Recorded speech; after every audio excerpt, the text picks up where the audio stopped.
Rich dad poor dad Robert Kiyosaki के अनुसार मेरे दो डैडी थे। एक अमीर और दूसरे गरीब। एक बहुत पढ़े लिखे थे और समझदार थे। वे पीएचडी थे और उन्होंने अपने 4 साल के अंडरग्रेजुएट कार्य को 2 साल से भी कम समय में कर लिया था। इसके बाद वे आगे पढ़ने के लिए Stanford university, university of Chicago तथा नॉर्थ वेस्टर्न यूनिवर्सिटी गए और यह सब उन्होंने पूरी तरह से स्कॉलरशिप के सहारे ही किया। मेरे दूसरे डैडी 8वीं से आगे नहीं पढ़े थे। दोनों ही अपने करियर में सफल थे।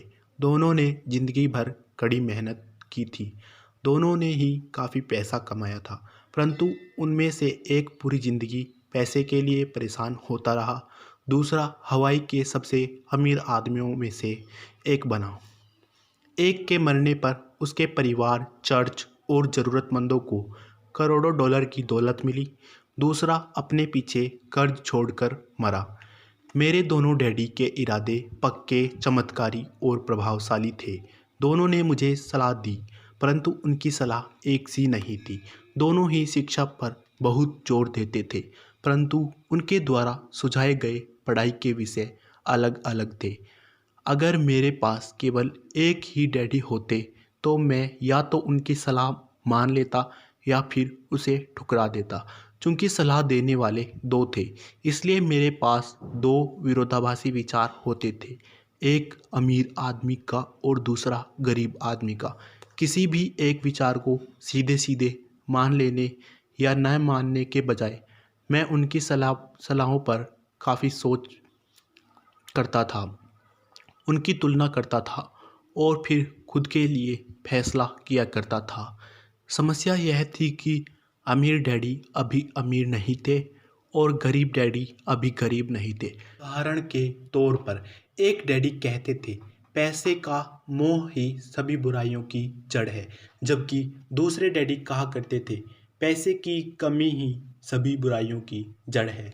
जब मैं छोटा था तो मुझे दोनों डैडियों की अलग अलग सलाहों से दिक्कत होती थी। एक अच्छा बच्चा होने के नाते मैं दोनों की बातें सुनना चाहता था। परेशानी यह थी कि दोनों एक सी बातें नहीं कहते थे। उनके विचारों में ज़मीन आसमान का फ़र्क था, खासकर पैसे के मामले में। मैं काफ़ी लंबे समय तक यह सोचा करता कि उनमें से किसने क्या कहा और क्यों कहा, उसका परिणाम क्या होगा। मेरा बहुत सा समय सोच विचार में ही गुजर जाता था। मैं खुद से बार बार इस तरह के सवाल पूछा करता, उन्होंने ऐसा क्यों कहा? और फिर दूसरे डैडी की कही हुई बात को के बारे में इसी तरह से सवाल पूछता। काश मैं यह बोल सकता, हाँ वे बिल्कुल सही है, मैं उनकी बातों से पूरी तरह सहमत हूँ, या यह कहकर मैं सीधे उनकी बात ठुकरा सकता। बुड्ढे को नहीं पता कि वह क्या कह रहा है। चूंकि दोनों ही मुझे प्यारे थे, इसलिए मुझे खुद के लिए सोचने पर मजबूर होना पड़ा। इस तरह सोचना मेरी आदत बन गई, जो आगे चलकर मेरे लिए बहुत फायदेमंद साबित हुई। अगर मैं एक तरह से ही सोच पाता तो यह मेरे लिए इतना फायदेमंद नहीं होता। धन दौलत का विषय स्कूल में नहीं बल्कि घर पर पढ़ाया जाता है। शायद इसीलिए अमीर लोग और ज़्यादा अमीर होते जाते हैं, जबकि गरीब और ज़्यादा गरीब होते जाते हैं और मध्यम वर्ग कर्ज में डूबा रहता है। हम में से ज़्यादातर लोग पैसे के बारे में अपने माता पिता से सीखते हैं। कोई गरीब पिता अपने बच्चों को पैसे के बारे में क्या सिखा सकता है? वह सिर्फ इतना ही कह सकता है, स्कूल जाओ और मेहनत से पढ़ो। हो सकता है वह बच्चा अच्छे नंबर से कॉलेज की पढ़ाई पूरी कर ले, फिर भी पैसे के मामले में उसकी मानसिकता और उसकी सोच, उसके सोचने का ढंग एक गरीब आदमी जैसा ही बना रहेगा। यह सब उसने तब सीखा था जब वह छोटा बच्चा था। धन का विषय स्कूलों में नहीं पढ़ाया जाता। स्कूलों में शैक्षणिक और व्यावसायिक निपुणताओं पर जोर दिया जाता है, न कि धन संबंधी निपुणताओं पर।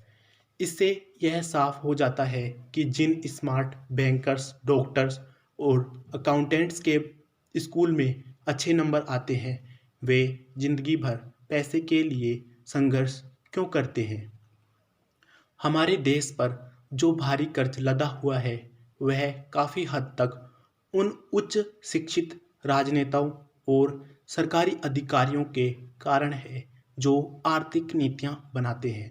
और मज़े की बात यह है कि वे धन के बारे में बहुत कम जानते हैं। मैं अक्सर नई सदी में आने वाली समस्याओं के बारे में सोचता हूँ। तब क्या होगा जब हमारे पास ऐसे करोड़ों लोग होंगे जिन्हें आर्थिक और चिकित्सकीय मदद की ज़रूरत होगी। धन संबंधी मदद के लिए या तो वे अपने परिवारों पर या फिर सरकार पर निर्भर होंगे। क्या होगा जब मेडिकेयर और सोशल सिक्योरिटी के पास का पैसा ख़त्म हो जाएगा? किस तरह कोई देश तरक्की कर पाएगा अगर पैसे के बारे में पढ़ाई की जिम्मेदारी माता पिता के ऊपर छोड़ दी जाए, जिनमें से अधिकतर गरीब है या गरीब होंगे। चूंकि मेरे पास दो प्रभावशाली डैडी थे, इसलिए मैंने दोनों से ही सीखा। मुझे दोनों की सलाह पर सोचना पड़ता था। इस तरह से सोचते सोचते मैंने यह भी जान लिया कि किसी व्यक्ति के विचार उसकी ज़िंदगी पर ज़बरदस्त प्रभाव डाल सकते हैं। उदाहरण के तौर पर एक डैडी को यह कहने की आदत थी कि मैं इसे नहीं खरीद सकता। दूसरे डैडी इन शब्दों के इस्तेमाल से चिढ़ते थे। वे जोर देकर कहा करते थे कि मुझे इसके बजाय यह कहना चाहिए, मैं इसे कैसे खरीद सकता हूँ। पहला वाक्य नकारात्मक है और दूसरा प्रश्नवाचक है। एक में बात खत्म हो जाती है और दूसरे में आप सोचने के लिए मजबूर हो जाते हैं। मेरे जल्द ही अमीर बनने वाले डैडी ने मुझे समझाया कि जब हम कहते हैं मैं इसे नहीं खरीद सकता, तो हमारा दिमाग काम करना बंद कर देता है। जबकि इसके बजाय जब हम यह सवाल पूछते हैं मैं इसे कैसे खरीद सकता हूँ, तो हमारा दिमाग काम करने लगता है। उनका यह मतलब नहीं था कि आप जिस चीज़ पर दिल आ जाए उसे खरीद ही लें। वे लगभग दीवानगी की हद तक अपने दिमाग को कसरत करवाना चाहते थे। उनके ख्याल से दिमाग दुनिया का सबसे ताकतवर कंप्यूटर है। मेरा दिमाग हर रोज़ तेज होता जाता है क्योंकि मैं इसकी कसरत करता रहता हूँ। यह जितना तेज होता जाता है, मैं इसकी मदद से उतना ही ज़्यादा पैसा कमा सकता हूँ। उनका मानना था कि मैं इसे नहीं खरीद सकता कहना दिमाग की आलस की पहचान है। हालांकि दोनों ही डैडी अपने काम में कड़ी मेहनत करते थे, परंतु मैंने देखा कि पैसे के मामले में एक डैडी की आदत यह थी कि वे अपने दिमाग को सुला देते थे और दूसरे डैडी अपने दिमाग को लगातार कसरत करवाते रहते थे। इसका दीर्घकालीन परिणाम यह हुआ कि एक डैडी आर्थिक रूप से बहुत अमीर होते चले गए, जबकि दूसरे डैडी लगातार कमज़ोर होते गए।